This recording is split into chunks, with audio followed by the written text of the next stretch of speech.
When I exit a window because doors are bourgeois, Papa says to avoid blinking and report what I saw. But when I explain what I've seen out there, he becomes all confused and gives me a stare. Stop telling these lies and stand by the door, 'cause if one capitalist gets in, there's sure to be more. Now what can I say when I get home today? Through long icy days and luminescent nights, I've observed and I've peeped and I've kept track of the sights.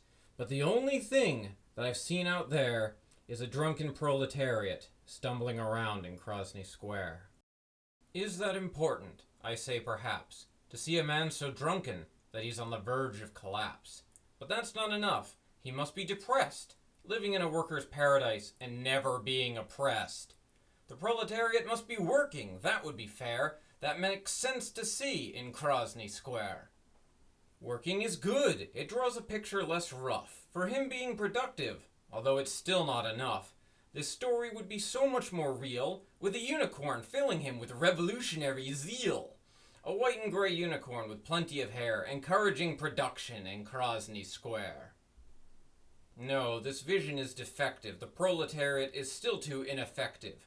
Kartoshka is faster, with plenty of flair, the tuberous transport of Kraszknee Square. But kartoshki are too expensive for such a light load. This dissatisfaction is encouraging mold. A heavier load, one more worthy of their rank, would be about 3/4 of a half of a tank.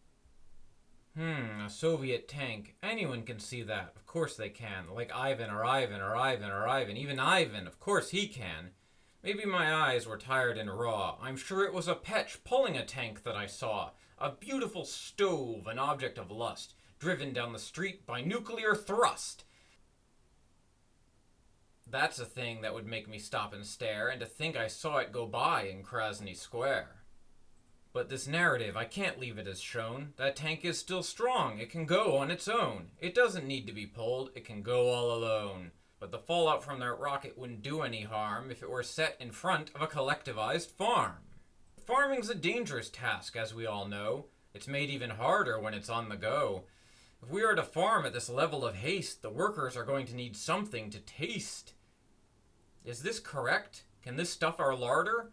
I think we need force so that we can make it go harder. To keep this thing moving, so nothing can stop it, we'll make a booster from a Borscht-powered rocket.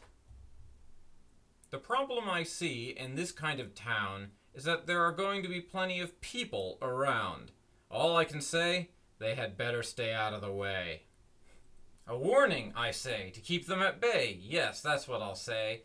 With one addition, they're sure to go far, led by a chirpo, jockeyed by a brave hussar. Riding along with them in a dirt-powered troika, to drown out the sound of it all, is a hairy woman playing the balalaika. Traveling with her, although I don't think she knows, are 3 red Jellenheimers, who go wherever she goes. And if that's not excellent, I'll shave off my hair when I tell them I saw it in Kraszknee Square. Without warning, a zeppelin drops low, out of it sliding copious snow. And I'm sure there was a great deal to see, but there can be more if you go and ask me. Mermen from Karachay Lake, a robot man wielding a stake, a scientist grasping dark magic, but I can't draw anymore. Isn't that tragic? I flew down a sewer, slid right past the grate, and to where I live, and surely felt great. Now everyone would know what I saw out there, what I saw when I was out wandering Kraszknee Square. But Papa just said, indeed quite nonchalant, "Here, furry girl, I have a fresh beat, and sit on a barrel, any will do, and tell me what you saw out there in the street." But there was so much to tell I started to flummox, and he stared at me as if I were a lummox.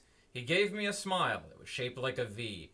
Did you not see anything you wanted to see that filled your fluffy heart with sadness or glee?